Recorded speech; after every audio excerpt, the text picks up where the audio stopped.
What is going on, everybody? Welcome back to the channel. After Sound here, bringing you Splinterlands content every single day. We also stream right here on the channel every Tuesday, Thursday, and Sunday morning, so come by and say hello. All right, guys, I want to propose a little bit of a radical shift here. And I know this has not been fully thought through, so I'm just putting it out there. Hopefully you guys can massage it and see how it feels. But in my opinion, I think that this could be something worth exploring for the future. And that is to make the conflicts, essentially turn them into promo cards instead of cards that are part of the edition, right? Now, what do I mean by that? So right now we have what's this called? The legendary summoners for Rebellion, all right? We're halfway through. And of course we had a couple of legendary promo cards, legendary conflicts cards that came through earlier. But for me, right, I'm thinking through this from my lens, but I'm sure if I'm thinking about it this way, many others might be too.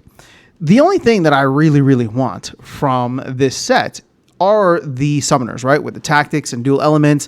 I think that's pretty cool, actually, right? And I think that's going to be a game changer for the long run. And I am biding my time to essentially, I'm just biding my time at this point to see if they get a little bit cheaper once conflicts are over. But I also know, and this is the key part here, I also know that they're openable in packs. So the amount that are currently in circulation is not limited in any way. It's only limited by the amount of packs that are left on store shelves and in circulation and even in the DAO. So in a way, I look at this and say, well, there could always be, they could always get cheaper in the future. Chaos Legion taught us that, right?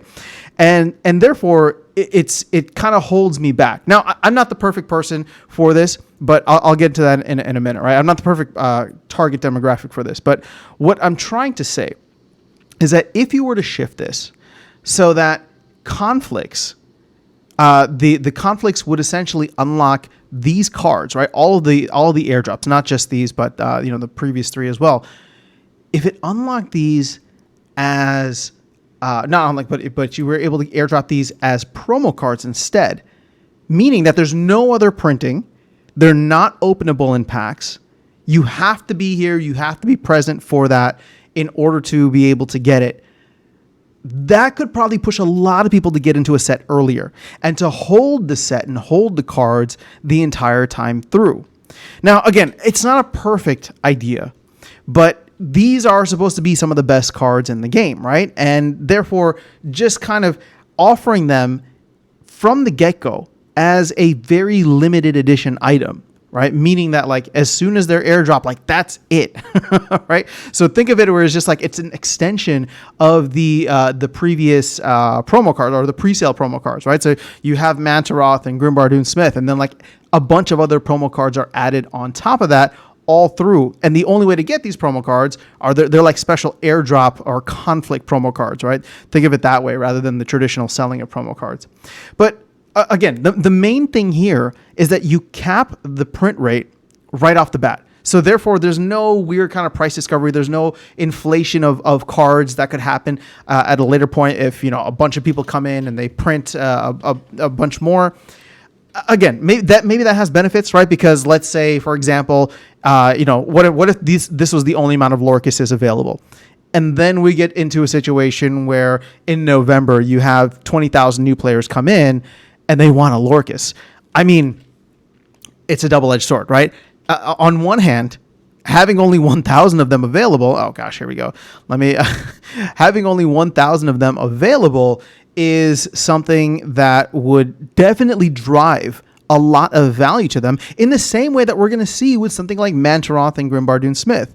But also, if people are looking to be competitive and they want to be able to open up certain cards in packs, then yeah, that like you'd maybe want to have that be available to folks. So I can see the argument to either side, which is why I'm really just putting this out there as a feeler to say, what do you guys think about that? I really think capping the print rate of probably the most premier cards or premium cards within the set is something good from the get-go, because not only does it help to stabilize the price right away, but also it might get a bunch of people to buy in earlier into a set because they know they're guaranteed, quote unquote, guaranteed to get a good amount of these promo cards as they go along. So again, I don't want to belabor the point too much. I'll keep the video, relatively short. It's just an idea as we move forward into whatever kind of, release plans that the team has in the future. But that's just something I wanted to put forth as, and to get back to the point where it's like, maybe I'm not the perfect demographic, because like, would that have made me change my mind and buy into Rebellion earlier? I don't know. It's hard for me to say, even at this point. But I do think that there is a subset of people out there that absolutely would have bought earlier, right? Maybe they bought in a little bit later, but they definitely would have bought earlier, or maybe people would have bought just in general, right? Rather than folks like me who are waiting to see how things shake out at the end, they would have just said, "Yeah, screw it. I'm going to get all the promo cards and I'll be set." But let me know your thoughts in the comments below. That is all I have for you guys in this video. I'll catch you all in the next one and see you around the game. Take care.